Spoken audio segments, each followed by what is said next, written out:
Hello, everyone. Welcome to the Bleav in Bengals podcast presented by FanDuel. I'm your host, Solomon Wilcots, and we're joined by our Cincinnati Bengals insider, Charlie Goldsmith. And Charlie, on Sunday at Lambeau Field, the Cincinnati Bengals suffered their fourth straight loss this season. Remember, this was a year where the team really wanted to get off to a fast start, and they did. They started off 2-0. But then to lose now 4 in a row after that 2-0 start, it leaves a lot of Cincinnati Bengals fans feeling hollow and not knowing what to expect. What can we expect? And what did you see with this offense with Joe Flacco in his very first start leading the Cincinnati Bengals offense? Well, that's the thing. It all started with the 3-game losing streak that led to some major change. And because of that major change with those frustrations, this became more of a transition week. And the first half was concerning. It was the downside of trading for a 40-year-old quarterback in season. They're hoping that they found some stuff in the second half that indicated and signaled some I hate to call it upside, but some positive trajectory of what the Flacco offense could look like. But they don't have much time to figure this out because, this Pittsburgh game on Thursday could even decide the season. So it's something they've made the changes to answer. It's just they've got to execute them now on Thursday, and Sunday was kind of seeing and evaluating where they're at.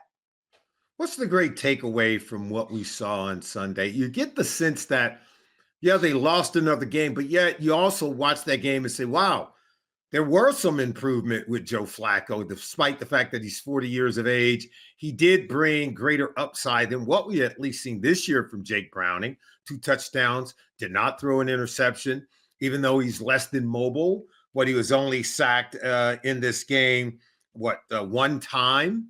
And so at the end of the day, while it wasn't vastly improved, there was some noticeable improvement. Yeah, he did.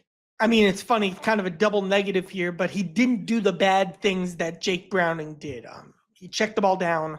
He found open receivers. He didn't turn the ball over. He was a good mid-range operator, the 10-yard curl, the out, simple stuff that, they call day one install stuff in the Bengals offense. Well, this is day one install for Joe Flacco, and they, I guess, installed it. And there were some meaningful moments where, the Bengals kind of got going just with simple plays where they fed the ball to Jamar. Mm-hmm. And it's nothing special, but it's what they needed, and it helps, but it's got to take an even another step here by Thursday. I think you have to feel a little bit better that the Bengals are, at least now, able to take advantage of the assets that is Jamar Chase and T. Higgins. Jamar Chase targeted 12 times, had 10 catches, nearly 100 yards, right at 94, had a really nice back shoulder touchdown reception in very tight coverage. You also saw him thread the needle to Tanner Hudson in the end zone for a touchdown. And then 5 completions to T. Higgins for 62 yards. So you get the sense that, okay, now they're good enough at quarterback to take advantage of the talent around the quarterback position. I guess that's something that the head coach, Zach Taylor, is going to lean into moving forward. They've got to, because they haven't been able to have the foundation of the run game. They haven't been able to lean on the foundation of kind of the supplementary playmakers stepping up. And again, training for Flacco there was some desperation involved, saying, what can we do to even lean on in the first place? They had nothing that they could be able to cling on and lean on at the center, the heart of their offense. And they felt like, again, the second half, even some moments where they were drawing up plays basically in the dirt for Jamar Chase, it gave them something. And something beats nothing, and there you go. How are we feeling about this defense? Because if they were going to have any shot at going into Lambeau and winning that game, they were going to have to sort of limit Jordan Love. And they did get the early interception, only gave up 1 touchdown pass to Jordan Love. I thought the run game, I thought Josh Jacobs had his way, nearly 100 yards rushing, 93 to be exact, couple of rushing touchdowns, where they ran right up the middle of the defense, almost with impunity. And you get the sense that Josh Jacobs could have had more in the ground game. I would have liked to see us play the run defense a lot better. What did you see when it came to our defense just needing to play a little bit better in order to help the offense go into that kind of situation and come away a winner?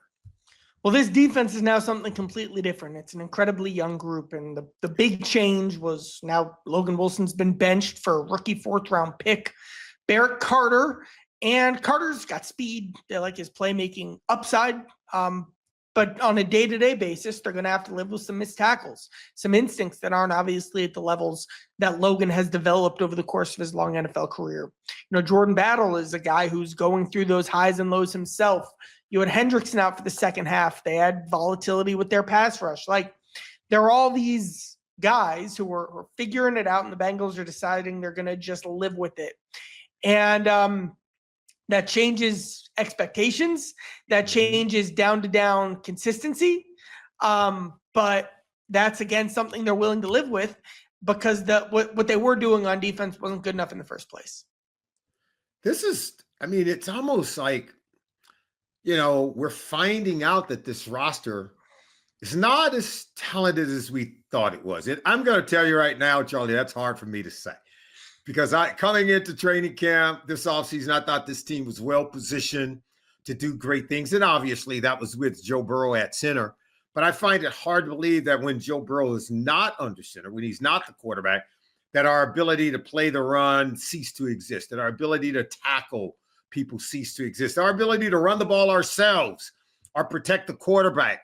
It's like every facet of this football team has been affected. And I just don't believe that Joe Burrow is the panacea, that he's the fixer of all problems, so he can't be the cause of all these problems. And I think we're left sort of evaluating this roster differently now. What say you? What are you seeing? Please tell me I'm not out of my mind here. Well, they've even had to kind of change their focus and their approach on defense. Even from a playing and a playing time perspective, having a more developmental approach is probably a reflection of where they're at in their season, needing to take a shot on that upside. A defense that's blitzing more, that's trying to be more aggressive, that's emphasizing takeaways, because they can't just play the, all right, don't get beat deep, Burrow will keep us in it. Just kind of don't make mistakes style. They can't play that style of the defense because this is now a defense that needs to pull as much of, if not more weight than the Bengals offense. That's just a new reality they have to live with. So Burrow's absence impacts the defense. It impacts what you value and prioritize in the trenches. It impacts how the run game looks. Burrow is that important, and we're seeing that on a week in, week out basis. Yes, we are. Well, first of all, take control of your data and keep your private life private by signing up for Delete Me now at a special discount for our listeners. You can get 20% off your Delete Me plan when you go to join deleteme.com/pro and use the promo code PRO, P-R-O, at checkout. It's the only way to get 20% off, and that is to go and join deleteme.com/pro and enter the promo code PRO at checkout. That's join deleteme.com/pro. Use the promo code PRO. I want to get back to talking about this Cincinnati Bengals roster a little bit because, as you well know, the Bengals made a trade just last week, bringing in Joe Flacco, the veteran quarterback. And we're going to talk a little bit later about what Mike Tomlin thinks about that as they get ready to take on the Pittsburgh Steelers in the Thursday night game. But is the Bengals open to making any other deals? The trade deadline doesn't come until Tuesday, November 4th. Could they be moving players that are heavy on the roster that they could be parting ways from at the end of the year anyway? And you might want to go ahead and get something from them. Trey Hendrickson is first to come to mind. There have been talk about trading him this offseason. They didn't get anything done. And now seems like the situation has changed drastically where almost everything, Charlie, seemingly is on the table. Well, I haven't heard anything about the Bengals trade plans and what that can mean for veterans like Trey Hendrickson or even a Logan Wilson, whose role has changed drastically within this defense. It's a team that's been conservative all along, approaching trades through the entirety of their history. And I guess we'll see if that changes. They're probably still competitive enough though right now, especially with the win on Sunday or on Thursday, where they wouldn't shake things up if they have that positive trajectory. That is amazing. It takes a lot of patience to ride this one out. There's still people who think that Joe Flacco's coming back. Joe Burrow is Burrow. coming back. Yeah. Look at me. We have too many Joes around here, right? That's right. But no, there seems to be a lot of hope that somehow that Joe Burrow is going to come walking through the door. I don't want to be the bearer of bad news, but I'm not as optimistic, Charlie. I know I know several orthopedic surgeons who I've had private conversations with. Now, again, I got a full disclosure. They have not treated Joe Burrow. They have not looked at his injury. They have not seen the MRI, but they're familiar with this type of injury. And they know how difficult it can be just to come back and play, even if you were to be done for the whole year and doesn't come back until 2026. It's still a steep hill to climb. This is an injury that have ended careers. I know people. Deion Sanders, this is an injury that ended his career. He tried to come back and play after taking some time off, tried to come back and play for the Baltimore Ravens, was not the same player. This is the injury that ended the career of Jack Lambert, Hall of Fame linebacker that played for the Pittsburgh Steelers. This is an injury. There are other names on that list. And so when people start to look at modern science and say, well, Joe Burrow's young enough, he should be okay. I think they're right to be optimistic. I don't feel as optimistic if you're saying, oh, he'll be back at the end of this season. I think that's a huge, steep hill to climb. It's the challenge that he's even probably still looking for an answer for. There's no playbook. There's no, as far as I know, our history of quarterback coming back from this type of injury and what step 1 is and what step 2 is and what step 3 is. And I haven't heard any answers or any timeline or any indications of where Burrow's at in his rehab, where he's trending. And it has seemed all along like, it's not the kind of clean, crisp recovery that, a sprained knee would be, for example, which you see a million times in football. And the difference of what this injury is the reason why for that. Yeah, look, I just think it's great to be optimistic because you need something to play for, but you got to be realistic too. And I think the organizations that can be realistic and to say, look, Joe Burrow's not going to come walking through that door. Who are we as a team? Who are we as players? Who are we when we step out on the field and he's not there? I think those are very tough questions, and I'm sure it's going to really require some tough answers. But these are NFL players, by the way, and you do have to go out and compete. And sometimes you have to admit that you are sometimes shorthanded and that, no, you're not going to be able to get everybody. I mean, there are other teams, if you think about who have also lost really good players along the way, and yet they still keep going out. They keep battling, right? And right now, the Cincinnati Bengals have to figure out who are they without Joe Burrow in the 2025 season. Because I do think they made the move to go get Joe Flacco because they believe that he can help them steady the ship and be able to win some of these games that are coming up. Think about this. You got Pittsburgh on Thursday night at Paycor Stadium. You got the Jets coming into Paycor Stadium. You have the Chicago Bears coming. You're telling me that if you start to believe in yourself and be more realistic, that no saviors walking through the door, that if you're going to win, you got to do the work, that those aren't games that you could convince yourself to win. Charlie, please help me out here. But that's the thing. That's what makes the Steelers game especially such a keystone turning point, linchpin for the whole season. Because if you beat the Steelers, then you're looking ahead, all right, well, the Jets are the Jets, then the Bears, we're on that level. The Patriots coming up, we're on that level. It changes the way you think about yourself.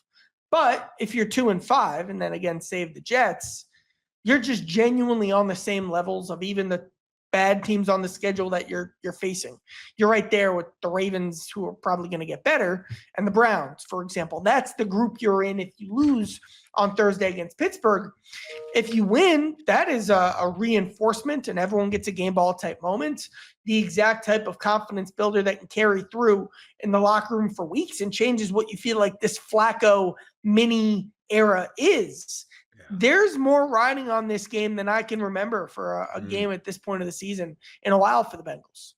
Well, it's time now for our look ahead segment as we get ready for the Thursday night game as the Pittsburgh Steelers come into Paycor Stadium. Of course, this segment is brought to you by Anjanette France at Sipsey Klein Realty for all of your realty needs in the tri-state area. Just use the promo code at the bottom of the screen. This lovely lady, Anjanette France at Sipsey Klein, knows the city and she knows it well. She is the playmaker for all of your real estate needs. The Bengals will play the team that's sitting in first place at 4-1, the Pittsburgh Steelers, all alone on top of the AFC North Division. The Cincinnati Bengals are going to get back into that race. This would be the time to do it, Charlie, as Pittsburgh comes in Thursday night on a short week, right? If you're the home team, Thursday night game, it sets up really well. This is an opportunity to hit the get right button for the Bengals, wouldn't you say? And this is a Bengals team that's been given some tough breaks in terms of just scheduling so many road primetime games in their division. They have not been given those in return. And finally, they get one this week. And the math shows, the numbers show, history shows it is a tough ask to ask an AFC North team to go on the road at night and face another AFC North team, especially on a short week. And the Bengals have that advantage this week, and they don't have a ton of advantages on paper over the Steelers. Let's just call it what it is without Burrow, aside from a position like wide receiver, or Trey Hendrickson. But this home field advantage combined with the short week at home is a real thing in the Bengals' favor in a game they need to win. That carries a lot of weight and makes it even more of a necessary game for the Bengals in terms of what this season could become. Well, think about this. The Pittsburgh Steelers just laid waste to the Cleveland Browns. Dylan Gabriel, the rookie quarterback, was sacked 6 times against this Pittsburgh Steeler defense. TJ Watt and company are getting after the quarterback big time. Think about this. I want to get your thoughts on what Mike Tomlin had to say about Andrew Berry, the general manager of the Cleveland Browns, trading Joe Flacco within the division to the Cincinnati Bengals. He was very critical of the move, and he said, hey, to be honest, it was shocking to me. Andrew Berry must be a lot smarter than me or us, because it just doesn't make sense to me to trade a quarterback that you think enough of to make your opening day starter to a division opponent. That's hurting in that area. He's talking about the Bengals who are hurting in that quarterback position. He said, but that's just my feelings on the matter. The trade certainly made sense from Cincinnati's perspective. He can throw the football. He's always been able to throw the football. Arm strength, arm accuracy, anticipatory passer, fluid movement through progressions. That's always been part of his game. He was really hot. He's not liking that Cleveland. He respects Joe Flacco. I think that's first and foremost, but now he's coming in. He would rather, you get the sense, he would rather face Jake Browning than face Joe Flacco under center for the Cincinnati Bengals, Charlie. Well, I think what he's saying is that the Browns aren't trying to win. And that's fair. They're a rebuilding team who's playing the long game and the super long game at quarterback. I get this move completely from the Browns' perspective, and I think Mike does too. He's just frustrated that kind of some of the – it's even more so that like an old unwritten rule of the NFL, like don't help out your division rival. Like that's a very old school thing. I like old school, but the trade helps the Browns, I think, in the long run because Flacco wasn't starting for them. And in their mind, they're not chasing the Bengals for the division title, so it's irrelevant from their perspective. And it makes Pittsburgh's life harder this week. Now, Pittsburgh's going to make Flacco's life a lot harder. I Bleav Pittsburgh has the most intimidating 4-man pass rush in the entire NFL. You'll find guys better than TJ Watt, but he's elite. And then just go down the line, even go to their depth like Herbig and Benton. And they've got really so much talent that you have to account for and be aware of and send help to. And that's especially difficult when you can't extend plays like Joe Burrow. Like Burrow's Superman throw last year was against the Steelers. Flacco's not putting on that cape. So that's the challenge the Bengals are going to be really dealing with this week. But yeah, Mike Tomlin would rather face Jake Browning. That's why the Bengals traded for Joe Flacco in the first place. Look, I think it's going to be a steep hill to climb, even for us on the defensive side of the ball. I'd love to get your thoughts about how we defend against an offense that I just saw DK Metcalf just terrorize the Cleveland Browns secondary. I just saw, uh, you know, Aaron Rodgers complete 70% of his 30 pass attempts for 2 touchdowns, no interceptions. He wasn't sacked at all. And this is the Cleveland Browns defense that's, last I checked, pretty good with Myles Garrett and company. Mhm. So how are we supposed to get after him? Will Trey Hendrickson even be ready on a short week for this game? The Pittsburgh Steelers from week 1 entering week 7 looks like an entirely different offense with Aaron Rodgers under center. They've got a big physical offensive line, and I think that's their biggest strength. And now the story of the week kind of is Hendrickson's back contusion that he's dealing with. There was, little information right now in terms of where he's at, how he's progressing, and his prognosis for Sunday or for Thursday. But regardless, even if Trey's there, it's the type of matchup where you need Osai Murphy and probably Stewart coming back to really splash, especially when you account him for the fact that Carter and Knight at linebacker are going to have their learning moments. Now, DK, the best game that Cam Taylor had ever played was 2023 against the Seahawks. He didn't just shut down DJ Metcalf. He took his soul. We have not seen that version of Cam since that game. He's an ideal matchup for what Cam is when he's playing confidently. Mm-hmm. It's a tough sell to game plan for Cam to be the guy in that matchup this week. So I'd expect we'd see a lot more of Dax Hill up against him, because DJ Turner, while he's playing fantastic football, his strength is his speed, not as much as oomph off the line of scrimmage. But Cam, he's been playing. He'll get his shot, and he's a guy that, Denver and Green Bay just specifically targeted. So they'll target Cam at some point, and he might be the X factor in terms of can he hold up when they call his name? Well, of course, this is the Bleav in Bengals podcast presented by FanDuel. And of course, this segment is brought to you by Heroes.com. That's right. If you take a look, Heroes.com, just go to the website to order your nice little tumbler. It has Bleav in Bengals on the side there. Of course, they come in different colors. You can order one in creamsicle orange. You can get black, whatever color you like. If you even want white, we can even do that for you. Just go to Heroes.com. Of course, it's the lifestyle brand that celebrates everyday heroes and high-quality performers in our everyday lives. Again, go to Heroes.com. I want to ask you this, because we're more than a quarter of the way through the season. Is there one player that the Cincinnati Bengals coaches feel that is really playing very well? Who's one player right now that we can look to say, here's a noticeable guy that, despite the difficult times that the Bengals find themselves in right now, Charlie, that they are the ideal competitor, that this guy brings a lunch pail to work every single day and every single game, that this is the ideal Bengal that can really help this team through this difficult period right now? You ever heard of this Jamar Chase kid? There you go. Jamar has been playing some of the best football of his career. And the stats aren't going to show it because he's not playing with good quarterbacks. The ideas he has, hey, let's do this. Hey, let me just take over real quick. And just if you can find the way to get the ball anywhere near me, I'll make it work. And then combine that with the poise and the composure that he is attacking an adverse situation, of being on a team with a 2-4 record, of having to be the team vocal leader because Burrow's hurt. All of it, on the field, off the field, between plays, adjustments, adjusting during the play. I've never seen Chase do this much. The coaches would probably also mention, Demetrius Knight, even though it hasn't been all perfect. They'd mentioned Dax Hill. Quietly Noah Fant. Mike Gesicki's now out for a while, so he'll continue to step in to a more prominent role. But there definitely aren't enough of these players, and that's why they're 2-4. Yeah, Jamar, I got to tell you, the catches he's making and tough coverage. And sometimes when he's open and the ball's not coming on time, and he's been very patient.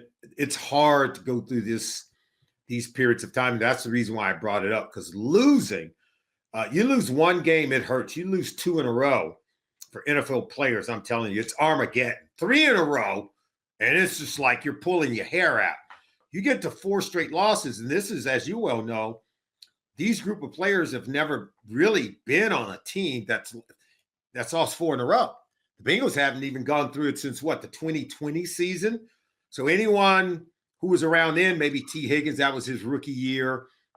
But of course, he didn't have his fingerprints on it. You know what I mean? When you're a young player, you're like, now this one, you kind of own it when you're a veteran. And to go through it, there's nothing more painful. There's nothing more disappointing when you came into a season with hopes as high as theirs were, and now to see where they're at right now and how you handle this. I think it tells us every bit about who they are as a football team.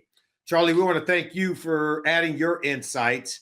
We'll see you and we'll talk after the Pittsburgh Steelers game on Thursday night.